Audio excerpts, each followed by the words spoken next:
A nefrolitíase, que também é conhecida como cálculo renal, pode causar muito desconforto nos nossos pacientes e também está associada a maior risco de desenvolvimento de doença renal crônica. Então, por isso, hoje eu vou te falar sobre as condutas nutricionais para prevenção e tratamento da nefrolitíase. Meu nome é Aline Davi, eu sou nutricionista, mestre e doutora em nutrição, e nesse perfil eu ensino como nutricionistas podem gerar confiança nos seus pacientes através de condutas nutricionais assertivas. Então, para começar, vamos falar sobre os tipos de cálculos, onde o mais comum é o oxalato de cálcio, que representa a grande maioria mesmo, sabe? Então, 67% dos casos. Logo em seguida, temos o fosfato de cálcio, que representa uns 17%. E depois o ácido úrico, depois a estruvita, que é uma mistura de fosfato de amônio com magnésio. E por último, nós também temos a cistina. E além dessa composição, é importante observar que a formação de cálculos é um processo multifatorial, que envolve alterações metabólicas, genéticas, anormalidades anatômicas e funcionais. Ou seja, não é só alimentação, mas é claro que a alimentação é um dos fatores mais importantes. E aí, sempre que possível, eu sugiro cautela e coleta de 2 amostras consecutivas da urina de 24 horas, para poder assim detectar possíveis distúrbios metabólicos frequentes como a hipercalciúria, hipocitraturia e hiperoxalúria, que assim fica mais fácil para identificar fatores de riscos dietéticos envolvidos na formação do cálculo renal e o paciente em questão, até porque é algo bem individual. E um dos fatores de risco mais cruciais para a formação de cálculos renais é o baixo consumo de água. Isso vale para qualquer tipo de cálculo renal e é por isso que devemos ter muita cautela e atenção, não apenas ao consumo baixo de água, mas também transpiração excessiva devido a uma exposição ao calor ou à prática de exercício físico. E outro ponto também é uma diarreia crônica, que pode ser causada por alguns distúrbios intestinais. E pode reparar que nós também temos profissões que têm um acesso mais limitado à água. Um dentista, por exemplo, que está sempre com a máscara paramentado e que não consegue parar para tomar água. Ou um carteiro que, além de andar a cidade inteira embaixo de sol, não consegue tomar muita água porque tem receio de não encontrar um banheiro para fazer xixi. Então, temos que ter cautela. Com isso, não é tão simples como parece. De modo geral, vamos encontrar uma vasta literatura sugerindo um consumo adequado de água que sugere aí por volta de um consumo superior a 2 litros, 2,5 litros por dia, para diminuir essa chance de recorrência de cálculo renal. E para tal, também é importante fracionar a água ao longo do dia e não tudo de uma vez só.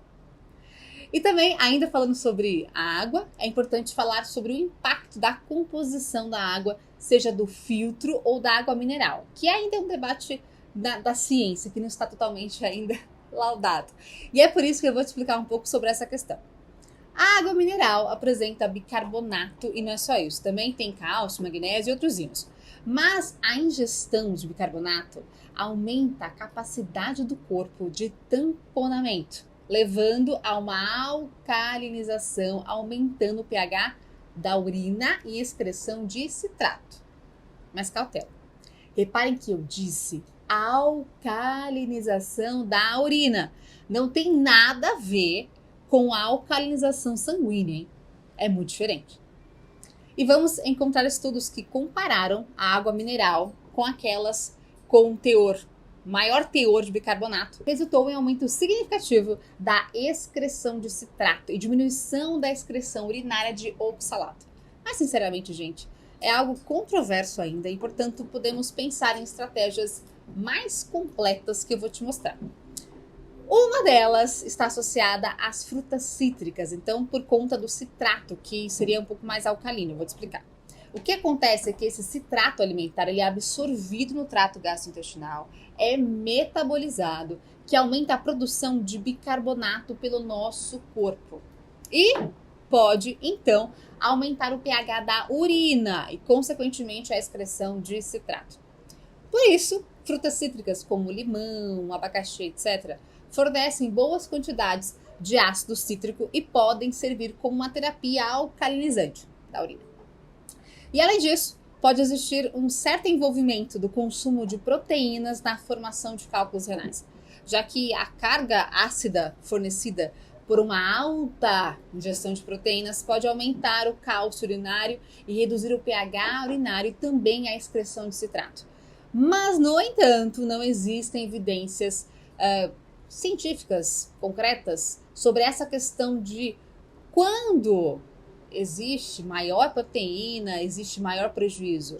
Não foram feitas até revisões sistemáticas que não mostraram essa correlação, essa relação entre ingestão de proteínas e maior risco de formação de cálculos renais. Elas são inconsistentes. Inclusive, vou deixar aqui embaixo uma revisão sistemática de Pedersen, que não encontrou nenhuma associação entre maior ingestão alimentar de proteínas e formação de cálculo renal.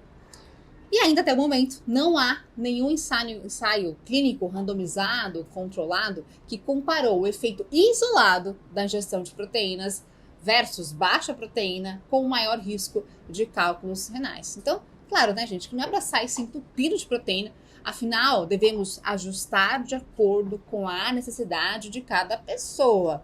Mas não podemos também sair culpando a proteína assim. Bom, continuando, também podemos ter a participação do oxalato urinário, que é considerado um fator de risco para a formação de cálculos de oxalato de cálcio, que está presente em alimentos vegetais como espinafre, batata doce, feijões, beterraba, etc. E é bem interessante observar que a fervura desses alimentos pode levar a perdas consideráveis desse oxalato nessa água de cozimento. Então, por exemplo, a concentração de oxalato no espinafre cru foi 5 vezes maior do que o cozido. Então, esse cozimento pode ajudar, mas obviamente que é importante pensar numa redução no consumo desses alimentos, caso o paciente tenha essa condição. E outra coisa importante, já aproveita, curte e compartilha esse vídeo com alguém que precisa aprender sobre esse assunto. Agora, voltando. Sabemos que a hipercalciúria também é um fator de risco para a formação de cálculos renais.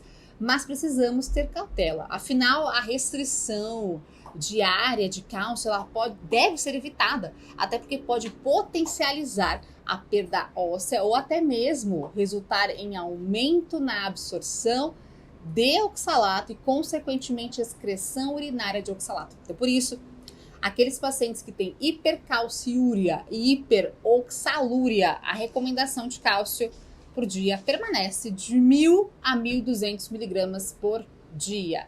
Não é necessário essa restrição.